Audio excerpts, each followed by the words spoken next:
Hello guys, welcome to Venky's food world. ఇవాళ మన recipe వచ్చేసి ఉసిరికాయ తొక్కు పచ్చడి.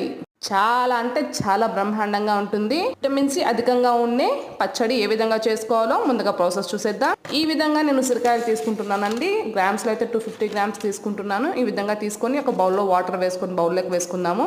నీట్ గా వాష్ చేసుకొని తడి లేకుండా ఒక క్లాత్ నీట్ గా తుడిచి పక్కన పెట్టుకునేద్దాము. మన ఛానల్ని కొత్తగా చూస్తుంటే లైక్ చేయండి, షేర్ చేయండి, సబ్స్క్రైబ్ చేసుకొని మరిన్ని టేస్టీ రెసిపీస్ కోసం. ఈ విధంగా ఉసిరికాయను మొత్తము ఈ విధంగా మధ్యలో సీడ్ ఉంటుంది కదా, అది తీసి పక్కన వేసేసి ఈ విధంగా కట్ చేసుకోవాలన్నమాట. ఒక బౌల్లోకి వేసి పక్కన పెట్టుకుందాం. ప్రాసెస్ లోకి వెళ్ళిపోదాం, వచ్చేయండి. ఒక బౌల్ పెట్టుకొని 2 నుంచి 3 టేబుల్ స్పూన్ల ఆయిల్ వేసుకోవాలి. జీడిపప్పు, శనగపప్పు 1 టేబుల్ స్పూన్ వేసుకోవాలి. అలానే జీలకర్ర 1 టేబుల్ స్పూన్ వేసుకొని లో ఫ్లేమ్ లోనే బాగా వేపుకోవాలి. వేగిన తర్వాత వెల్లుల్లి ఈ విధంగా వేసుకోవాలండి. ఒక 8 నుంచి 10 వరకు 1 మినిట్ ఈ విధంగా వేపుకున్న తర్వాత ఇప్పుడు ఎండుమిర్చి యాడ్ చేసుకుందామండి. నేనైతే 17 ఎండుమిర్చి వేస్తున్నాను. మీరు కారం ఎక్కువ తినే వాళ్ళైతే కొద్దిగా ఎక్కువగా యాడ్ చేసుకోవచ్చు. ఈ విధంగా లో ఫ్లేమ్ లో 1 నిమిషం పాటు మూత పెట్టుకొని మగ్గించుకోవాలి. ఈ విధంగా మగ్గించుకోవాలన్నమాట. మధ్య మధ్యలో ఈ విధంగా మిక్స్ చేస్తూ ఉండాలి. బాగా వేగిపోయింది. ఇప్పుడు మనము జార్లోకి తీసుకొని పక్కన పెట్టేద్దాం. ఇది మిక్సీ జార్లోకి. ఇదే కడాయిలో 1.5 టేబుల్ స్పూన్ ఆయిల్ ఉందండి. ఇందులోకి మనం ఇప్పుడు ఉసిరికాయలను కూడా వేసుకునేసేయాలి. ఈ విధంగా ఉసిరికాయను వేసుకొని లో ఫ్లేమ్ లోనే బాగా వేపుకుంటూ ఉండాలి. ఈ విధంగా వేపుకున్న తర్వాత మూత పెట్టి మగ్గించాలన్నమాట. చాలా అంటే చాలా టేస్టీగా ఉంటుంది. తప్పకుండా మీరు ఒకసారి ట్రై చేయండి. ఉసిరికాయ తొక్కు పచ్చడి అనేది చాలా బ్రహ్మాండంగా ఉంటుంది. ఇక్కడ 50% మగ్గిపోయింది. ఇప్పుడు మనము మెంతలు కొద్దిగా వేసుకోవాలి ఇందులోకి. చాలా అంటే చాలా టేస్ట్ ఉంటుందండి. మెంతలు తప్పకుండా వేయండి, మీరు మిస్ చేయకుండా.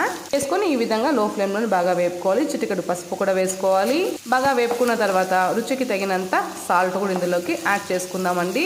రైస్ లేకైతే చాలా బ్రహ్మాండంగా ఉంటుంది. రైస్ లో మొదటి ముద్దగా తినండి. చాలా అంటే చాలా టేస్టీగా ఉంటుంది. హెల్త్కి చాలా మంచిది ఉసిరికాయ.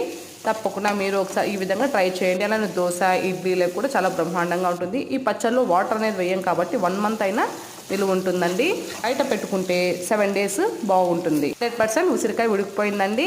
ఇప్పుడు మనం గ్యాస్ కట్టేసుకొని ఆల్రెడీ మనం జార్లోకి తీసాం కదండి ఎండుమిర్చి, వెల్లుల్లి. ఇది మిక్సీ ఒకసారి పట్టుకుందాము. ఈ విధంగా ఒక పల్స్ ఇచ్చిన తర్వాత ఇప్పుడు మనము ఉసిరికాయ ఇందులోకి యాడ్ చేసుకోవాలన్నమాట. ఉసిరికాయ యాడ్ చేసిన తర్వాత అరచెక్క నిమ్మరసం కూడా ఇందులోకి స్క్వీజ్ చేసుకోవాలి. స్క్వీజ్ చేసుకొని జస్ట్ ఒక పల్స్ ఇస్తే చాలండి. బరకగానే ఉండాలి పచ్చడి అనేది. అప్పుడే మనకి టేస్ట్ అనేది బ్రహ్మాండంగా ఉంటుంది. మరి సాఫ్ట్ అనేది లేకుండా ఈ విధంగా ఉండాలి, బరకగా. ఉసిరికాయ తొక్కు పచ్చడికి పోపు వేయకపోయినా బాగుంటుంది, పోపు వేసుకున్నా బాగుంటుందండి. పోపు ఒకసారి వేసుకునేసి ఎలా ఉందో టేస్ట్ తప్పకుండా మీరు ఒకసారి నాకు కామెంట్ సెక్షన్లో కామెంట్ చేయండి. అండ్ మన ఛానల్ని సబ్స్క్రైబ్ చేసుకోండి, వెంకీస్ ఫుడ్ వరల్డ్ ఛానల్ని. ఇడ్లీ లాంటి వాటికి, దోశ, ఇడ్లీ దానిలోకి చాలా టేస్టీగా కూడా ఉంటుంది ఉసిరికాయ తొక్కు పచ్చడి అనేది. టేస్టీ రెసిపీ ఉసిరికాయ తొక్కు పచ్చడి రెడీ. ఉసిరికాయ తొక్కు పచ్చడి.